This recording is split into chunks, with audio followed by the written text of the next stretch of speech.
படத்தோட ஓப்பனிங் சீனில் ஹீரோயினியும் அவங்க ஹஸ்பண்டும் அவங்க சொந்த ஊருக்கு போயிட்டுருக்காங்க. இவங்க 2 பேரும் லவ் மேரேஜ் பண்ணதுனால அவங்க ஃபேமிலியில் இவங்கள ஏற்றுக்கலை. அதனால் அவங்க ஃபேமிலியை விட்டு ரொம்ப நாள் தனியாக தான் இருந்திருப்பாங்க. இப்போ ஹீரோயினியோட ஹஸ்பண்டோட தங்கச்சிக்கு கல்யாணம், அதனால் அவங்க வீட்டுக்கு போகிறாங்க. போயிட்டு இருக்கும்போது அவங்கள வீட்டில் ஏற்றுக்குவாங்களா இல்லையா, அவங்கள வீட்டில் அக்செப்ட் பண்ணிக்குவாங்களா அப்படின்னு சொல்லி பேசிக்கிட்டே போகிறாங்க. ஹீரோயினியோட ஹஸ்பண்ட் ஒரு டாக்டர். இப்படி போயிட்டே இருக்கும்போது பஸ்ஸில் என் வீட்டுக்காரரு ஒரு டாக்டர் அப்படின்னு சொன்னதும் எல்லா மக்களும் எனக்கு உடம்பு சரியில்லை அப்படின்னு சொல்லி கேட்குறாங்க. இப்படியே பஸ்ஸு போயிட்டு இருக்கும்போது பஸ்ஸுக்கு நடுவில் ஒரு கூட்டம் பஸ்ஸை மறைச்சி ரோட்டை பிளாக் பண்ணி நின்றுகிட்டு இருக்காங்க. யாரோ தலைவர் செத்து போயிட்டாங்களாம், அதனால ரோட்டை பிளாக் பண்ணுறோம் அப்படின்னு சொல்லிட்டு இருக்காங்க. அதனால பஸ் எதுவும் போகாது அப்படின்னு சொல்லி பஸ்ஸை நிறுத்திட்டாங்க. ஹீரோயினி இறங்கி கீழே உட்காந்து வெயிட் பண்ணிட்டு இருக்காங்க. கொஞ்ச நேரம் அவங்ககிட்ட வாய் கொடுத்துட்டு இருக்காங்க, பேசிட்டு இருக்காங்க. அப்போ ஹீரோயினோட ஹஸ்பண்ட் வந்து பேசினோன்னே சண்டையாகி கொஞ்சம் தள்ளுமுள்ளு ஆகிருது. அதனால் ஹீரோவோட ஹஸ்பண்டை அடிக்க வந்தோடனே ஹஸ்பண்டு கீழே குனிஞ்சுன்னு அடிக்க வந்தவன் கீழே குழியில் விழுந்துடுறான். அவன் கீழே விழுந்து கொஞ்சம் தள்ளுமுள்ளு ஆகிருது. உடனே ஹீரோயினி என் வீட்டுக்காரரு பெரிய டாக்டர்னு சொல்லி அந்த பிரச்சனையை சமாளித்து அப்படியே அவங்க சொந்த ஊருக்கு வராங்க. சொந்த ஊரில் பஸ் ஸ்டாண்டில் இறங்கினதும் பார்த்தா யாராவது பிக்கப் பண்ண வருவாங்களான்னு வெயிட் பண்ணுறான். ஆனால் யாரும் வரல. அப்படியே ஒரு ஜீப்பை பிடிச்சி அவங்க வீட்டுக்கு போய் சேர்றாங்க. வீட்டுக்கு போனால் அவனுடைய தங்கச்சிக்கு நிச்சயதார்த்தம் நடந்துகிட்டு இருக்கு. இவன் வீட்டுக்கு வந்தது யாருக்கும் பிடிக்கல. யாரும் இவங்ககிட்ட பேசலை. அவனுடைய தம்பி மட்டும் அவங்ககிட்ட பேசுகிறான். எல்லோரும் ஹீரோயினை பார்த்து உம்முனே இருக்கிறாங்க. எல்லாருக்கும் கோபம். ஏன்னா அவனை கல்யாணம் பண்ணி அந்த குடும்பத்திலேருந்து ஹீரோயினி பிரித்து போயிட்டா அப்படின்னு சொல்லி எல்லாருக்கும் அவங்க மேலே கோபம். ஹீரோயினியும் அவங்க வீட்டுக்காரரும் வந்ததை பார்த்து அவங்க அப்பா ரொம்ப கோவப்பட்டு சத்தம் போடுறாரு. யாரை கேட்டு வர சொன்னேன் அப்படின்னு சொல்லி அவனுடைய தம்பியை கூப்பிட்டு சத்தம் போடுறாரு. தங்கச்சி கல்யாணம், அதுதான் வர சொன்னேன் அப்படின்னு சொல்லி அவனும் சொல்லி சமாளிக்கிறான்.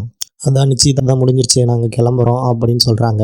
ஆனால் வீட்டில் அவங்க தங்கச்சி இருந்துக்கிட்டு கல்யாணம் வரைக்கும் இருந்துட்டு போங்க அப்படின்னு சொல்லி கம்ப்ளீட் பண்ணேன். சரி வீட்டில் தான் ஒரு வாரம் கல்யாணம் முடிகிற வரைக்கும் இருந்துட்டு போவோம் அப்படின்னு சொல்லி கொஞ்சம் இருந்துட்டு போகிறாங்க. வீட்லேயே தங்கி பெரியவங்க எல்லாத்துக்கிட்டையும் பேசி சமாதானப்படுத்தலாம் அப்படின்னு சொல்லி ஹீரோயினி முடிவு பண்ணுறா. அடுத்த சீனில் வீட்டில் இருக்கிறவங்க எல்லாரும் ஹீரோயினியை உட்கார வச்சு நீ எந்த ஊர், என்ன கேஸ்ட்டு அப்படின்னு சொல்லி விசாரிக்கிறாங்க. ஆனால் ஹீரோயினி வந்து ஒரு அனாதை, அவளுக்கு கேஸ்ட்டு இதெல்லாம் எதுவும் தெரியாது. ஏன் படிச்சிருக்கிற, எந்த ஊர் எல்லாம் விசாரிக்கிறாங்க.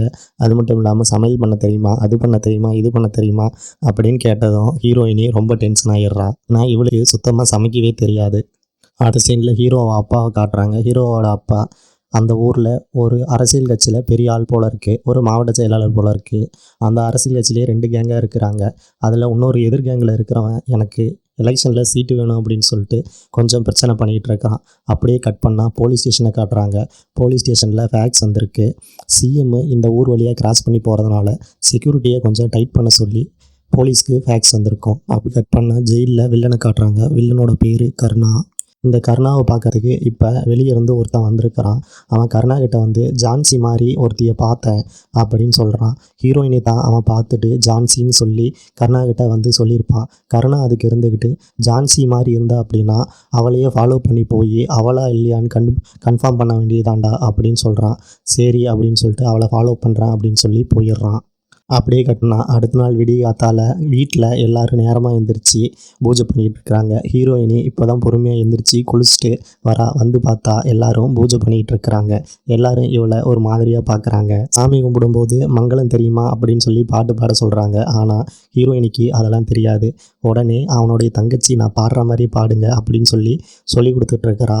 அப்படியே பாடும்போது பின்னாடி அவன் தம்பியோட ஒய்ஃபு அந்த வீட்டுக்கு 2வது மருமக பின்னாடியே பாடிட்டு வந்துடுறா. அதனால் இவள் அப்படியே சைலண்ட் ஆகிடுறா. அந்த வீட்டில் சின்ன மருமகளுக்கு தான் நல்ல பேர் இருக்குது. எல்லாருக்கும் சின்ன மருமகளை தான் பிடிக்குது. இவள் புதுசாக வெளியே இருந்து வந்ததுனால இவளை யாருக்கும் பிடிக்கல. 2வது மருமக அனுசியாவை தான் எல்லாருக்கும் பிடிக்கிறதுனால இப்போ மருமகளான ஹீரோயினிக்கு ஒரு கோவம் அவன் மேலே. அவளை தான் எல்லாருக்கும் பிடிக்குது அப்படின்னு சொல்லி அவள் கூட போட்டி போட பார்க்குறா. இந்த வீட்டில் யாராருக்கு என்ன எப்போ தேவை அப்படிங்கிறது அனுசியாவுக்கு தான் தெரியும்.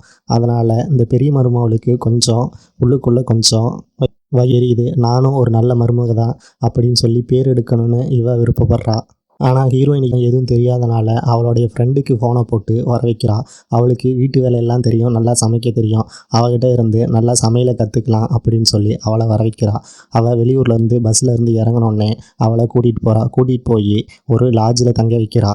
அப்படியே அடுத்த சீனில் ஹீரோவோட அப்பா கிட்ட அவனுடைய கட்சி சேர்ந்த எதிர்பார்ட்டிக்காரன் வந்து பிரச்சனை பண்ணுறான், எனக்கு ஏன்டா சீட்டு கொடுக்கல அப்படின்னு சொல்லிட்டு. அதுக்கு இவன் இருந்துக்கிட்டு அது கட்சி தலைமையோட முடிவு, என்னோட முடிவு இல்லை அப்படின்னு சொல்லிட்டு ஒதுங்கி போயிடுறான். இப்போ ஹீரோயினியும் அவன் ஃப்ரெண்டும் மார்க்கெட்டுக்கு எல்லா பொருளும் வாங்குறதுக்கு வந்திருக்காங்க. அவனை ஃபாலோ பண்ணிட்டு வில்லனோட ஆள் ஒருத்தன் ஃபாலோ பண்ணிகிட்ருக்கான். இவ தான் ஜான்சியா அப்படின்னு செக் பண்ணுறதுக்காக அவன் பின்னாடியே ஃபாலோ பண்ணி வந்துக்கிட்டு இருக்கிறான். இவங்களும் அவனை பார்த்ததும் இவன் ஃபாலோ பண்ணுறான்னு கண்டுபிடிச்சிட்டு வேகமாக ஓடுறாங்க. கொஞ்சம் தூரம் போன உடனே அவனை மடக்கி எதுக்குடா என்ன ஃபாலோ பண்ணுறேன்னு கேட்குறான். அதுக்கு அவன் இருந்துக்கிட்டு நீ தானே ஜான்சி அப்படின்னு கேட்குறான். நான் ஜான்சியெல்லாம் இல்லை அப்படின்னு சொல்லி அவனை மிரட்டி அனுப்பி விட்டுறான். இப்போ நைட் டைமில் ஹீரோயினி வேறு யாருக்கோ ஃபோனை போட்டு வில்லன் கருணாவை பற்றி விசாரிக்கிறான். அவன் இன்னும் ஜெயிலில் தான் இருக்கானா அப்படின்னு கேட்குறான். அதுக்கு எதிரில் இருந்துக்கிறவன் ஆமாம் அவன் இன்னும் ஜெயிலில் தான் இருக்கான், அவன் மேலே இருக்கிற கேஸுக்கெல்லாம் இப்போ வெளியே வர முடியாது அப்படின்னு சொல்கிறான். இப்படி ஃபோனில் பேசிகிட்டு இருக்கும்போதே பின்னாடி சின்ன மருமக வந்துடுறான். வந்து என்னான்னு கேட்டால் தண்ணி குடிக்க வந்தேன் அப்படின்னு ஹீரோயின் சொல்லி சமாளிக்கிறான். உங்கள் ரூமில் தான் தண்ணி இருந்துச்சு அப்படின்னதுக்கு வெயிலுக்கு நான் அந்த தண்ணி எல்லாத்தையும் குடிச்சிட்டேன், அதனால் தண்ணி தாகமாக இருந்தது, அதனால் தண்ணி குடிக்கிறதுக்காக இங்கே வந்தேன் அப்படின்னு சொல்லி சமாளிக்கிறான். அடுத்ததான் மறுநாள் காலையில் ஹீரோயினி அவன் வீட்டுக்காரரை தேடுறான். அவன் ஹாஸ்பிட்டலுக்கு போயிட்டேன்னு சொன்னோடனே அவனுக்கு சாப்பாடு எடுத்துகிட்டு ஹாஸ்பிட்டலுக்கு போகிறான். அங்கே அவனுக்கு சாப்பாடு போட்டு கொஞ்ச நேரம் பேசிகிட்டு இருந்துட்டு மறுபடியும் வந்துடுறான். இப்படி பேசிகிட்டு இருக்கும்போது ஹீரோயினுடைய ஹஸ்பண்டு அப்பா என்கிட்ட பேசலை அப்படின்னு சொல்லி ஃபீல் பண்ணிகிட்டு இருக்கான். அதுக்கு அவர் பேசலைன்னா என்ன, நீங்கள் பேசுங்க அப்படின்னு சொல்லி ஆறுதல் இவ சொல்கிறான். மறுநாள் காலையில் விடிஞ்சு பார்த்தா ஏகப்பட்ட ஐட்டம் சமைச்சு வச்சுருக்கிறாங்க. அவளுடைய ஃப்ரெண்டோட உதவியாக ஹீரோயினி தான் சமைச்சு வச்சுருப்பா. எல்லோரும் வீட்டில் இருக்கிறவங்க எல்லோரும் வந்து பார்த்து வாயை பொழந்துக்கிட்டு இருப்பாங்க. இவ்வளோ ஐட்டம் யார் சமைச்சது அப்படின்னு பார்த்துட்டு இருக்கும்போது ரெண்டாவது மருமகிட்ட கேட்டால் நான் சமைக்கல அப்படின்னு சொல்கிறான். அந்த டைமில் தான் ஹீரோயினி உள்ளே வரா.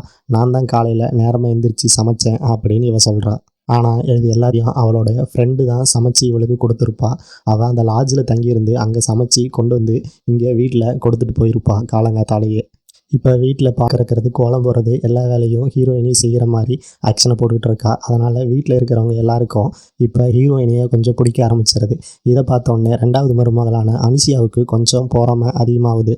நைட் டைமில் அவன் வீட்டுக்காரன் இதெல்லாம் எப்படி பண்ணுற, ஏதோ ஸ்கேம் பண்ணுற மாதிரி இருக்கே அப்படின்னு சொல்லி அவகிட்ட விசாரிக்கிறான். அதெல்லாம் சொல்ல முடியாது, அதெல்லாம் சஸ்பென்ஸ் அப்படின்னு சொல்லிடுறான். இவ்வளோ அப்படியே கட் பண்ணால் அடுத்த சீனில் போலீஸ் ஸ்டேஷனை இங்கே காட்டுறாங்க. ஜெயிலில் வில்லன் கருணை அவனுக்கு ஒரு ஃபோன் கால் வந்திருக்குன்னு ஃபோன் பேச வந்திருக்கான். அவனோட ஆள் தான் அங்கே இருந்துக்கிட்டு ஃபோன் பண்ணி பேசுகிறான். அவன் அதுதான் ஜான்சி தான் அப்படின்னு சொல்லி கன்ஃபார்ம் பண்ணுறதுக்காக போயிருப்பான். அதனால் அந்த தகவலை சொல்கிறதுக்கு ஃபோன் பண்ணுறான். இவன் என்ன மறுபடியும் சொல்கிறான் அப்படின்னா, அவள் பார்க்குறதுக்கு ஜான்சி மாதிரியே இல்லை, குடும்ப பொண்ணு மாதிரி இருக்குது அப்படின்னு கருணாவோட ஆள் சொல்கிறான். அதுக்கு அவளை கொல்றதுக்கு ஆள் அனுப்பு, அப்படியே அவனை கொன்னுட்டாங்க அப்படின்னா அது ஜான்சி கிடையாது அப்படின்னு சொல்கிறான். அவனும் சரியா நான் அப்படியே பண்ணுறேன் அப்படின்னு சொல்லிட்டு வந்துடுறான். அப்படியே அடுத்த சீனில் வீட்டில் கல்யாணம் நல்லபடியாக செட் ஆச்சு அப்படின்னா கோயிலுக்கு போகிறதா வேண்டிக்கிட்டேன் அப்படின்னு வீட்டில் இருக்கிற பெரியம்மா சொல்லுது. அதனால் என்ன அந்த கோயிலுக்கு போகலாம் அப்படின்னு சொல்லி மறுநாள் எல்லோரும் கோயிலுக்கு போயிருக்காங்க. அந்த ஊரில் சேர்ந்த சில எதிரிங்க இவங்களுக்கு இருக்கிறாங்க. இவங்கள பார்த்ததும் அவங்கள ஃபாலோ பண்ணிட்டே வராங்க. அதான் ஹீரோயினி வாட்ச் பண்ண உடனே சோடா பாட்டில் தள்ளி வெடிக்க வச்சு எல்லாத்தையும் கவனத்தை சிதறி வண்டி எடுத்து விரட்டிட்டு போகிறா. இருந்தாலும் அவனுங்க பின்னாடியே துரத்திட்டு வராங்க. அவங்ககிட்ட இருந்து தப்பிச்சு பத்திரமா வீட்டுக்கு கூப்பிட்டு வந்துடுறாங்க. இதுக்கு நடுவில் ரெண்டாவது மருமக அனுசியா இங்கே எல்லாருக்கும் பிடிச்ச மாதிரி நல்லா சமைச்சு வச்சுருப்பாள். ஆனால் அதை யாரும் கண்டுக்க மாட்டாங்க. அதனால் அவளுக்கு ஒரு மாதிரியாக போயிடும். எப்படா அவனுக்கிட்ட இருந்து தப்பிச்சு வீட்டுக்கு வந்துடுறாங்க. வீட்டுக்கு வந்தது ஹீரோயினியோட மாமனார் எல்லாத்தையும் கூப்பிட்டு வச்சு விசாரிக்கிறாரு. எதுக்கு அந்த ஊரில் இருக்கிற கோயிலுக்கு போனங்க அப்படின்னு சொல்லி திட்டுறாங்க. ஹீரோயினி தான் சொல்லி சமாளிச்சிட்றா. ஹீரோயினியை பார்த்ததும் அவங்க மாமனார் எதுவும் சொல்லாமல் போயிடுறாரு.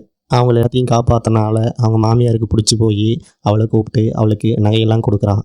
இப்போ ஹீரோயினுக்கு ஒரே சந்தோஷம். அவள் ஃப்ரெண்டுக்கிட்ட போய் அவங்க நம்புகிற மாதிரி நான் எல்லாத்தையும் கற்றுக்கணும், எல்லா சமையல் வேலையும் கற்றுக்கணும் அப்படின்னு சொல்கிறா. சரி ஓகே நான் கற்றுத்தரேன் அப்படின்னு சொல்கிறா. அப்படியே கட் பண்ணால் விடிய காத்தால அவள் ஃப்ரெண்டு எல்லா சமையலும் பண்ணி கொண்டு வந்து கொடுத்துக்கிட்டு இருக்கா. அதை வாங்கி உள்ளே வச்சுட்டு இருக்கும்போது ஜான்சியை கொலை பண்ணுறதுக்கு கர்ணாவோட ஆளுங்க பின்பக்கமாக தோட்டத்து வழியாக வருவாங்க. சத்தம் கேட்டு இவளும் ஒரு கரண்டியை எடுத்துகிட்டு போய் அவங்க கூட சண்டை போட்டு எல்லாத்தையும் அடித்து விரட்டிடுறா. அடித்து விரட்டிட்டு வீட்டுக்குள்ளே வரும்போது அதில் ஒருத்தன் மட்டும் தப்பிச்சு அவளை கொல்றதுக்கு உள்ளே வருவான். உள்ளே வரும்போது கால் தடிக்கு கீழே விழுந்து அவனே செத்து போயிடுவான். அவனுடைய பாடியை டிஸ்போஸ் பண்ணிகிட்டு இருக்கும்போது அவளுடைய ஃப்ரெண்டு பார்த்துருவா. அவளுடைய ஃப்ரெண்டு பார்த்ததும் மயக்கம் போட்டு விழுந்துருவா. அவளை எழுப்பி அந்த பாடியை டிஸ்போஸ் பண்ணுறதுக்கு மூட்டையில் கட்டி காரில் கொண்டு போய் வெளியே போட்டு டிஸ்போஸ் பண்ணிடுவாங்க. மறுநாள் காலையில் அவன் ஹீரோயினியோட ஃப்ரெண்டு இதெல்லாம் பார்த்து ரொம்ப பயந்து போயிருப்பா. அதனால் நான் இங்கே இருக்க மாட்டேன், ஊருக்கு போகிறேன் அப்படின்னு சொல்லுவாள். அதனால் அவளை கூப்பிட்டு போய் உட்கார வச்சு என்ன நடந்துச்சு அப்படின்னு அவளுடைய ஃப்ளாஷ்பேக்கை சொல்கிறான். ஹீரோயினியும் அவளுடைய ஃப்ரெண்டும் சின்ன வயசில் அனாதாசிரமத்தில் ஒன்றா தான் வளர்ந்துருப்பாங்க. அப்போ ஹீரோயினியோட ஃப்ரெண்டை ஒரு குடும்பம் தத்தெடுத்து கூப்பிட்டு போயிடும். அதனால் அனாதாசிரமத்தில் இவ தனியாக தான் இருந்திருப்பாள். அதனால கொஞ்ச நாள் கழித்து அனாதாசிரமத்துலேருந்து வெளியே வந்து தனியாக படித்து வேலைக்கு போய் படித்து நல்ல ஒரு ஹாஸ்டலில் தங்கி இருப்பாள். அந்த இடத்துக்கு தான் சில நக்சல் கேங் வந்து வரும். இருந்தாலும் அவளை தனியாக இருக்கிறதுனால அவளுக்குள்ள ஒரு பயம் இருந்துக்கிட்டே இருக்கும். எல்லா ஆம்பளைங்களும் அவளை ஒரு தப்பான கண்ணோட்டத்திலே பார்ப்பாங்க அப்படின்னு சொல்லி பயந்துக்கிட்டே இருப்பாள். அந்த நக்சல் கேங் பிடிச்சி போய் அவங்க கூட சேர்ந்துட்டு இது பண்ணியிருப்பாங்க. அந்த நக்சல் கேங்கு ஏழை மக்களுக்கெல்லாம் நல்லது பண்ணுறேன் அப்படின்னு சொல்லி நல்லது பண்ணிகிட்டு இருப்பாங்க. பெரிய பணக்காரங்களெல்லாம் கொண்டுட்டு மக்களுக்கு நல்லது பண்ணுறேன் அப்படின்னு சொல்லிட்டு இருப்பாங்க. இவளும் அந்த நக்சல் கேங்கில் சேர்ந்து அவங்க கூட சேர்ந்து இவளும் அதில் ட்ரைனிங் எடுத்துகிட்டு இருப்பாள்.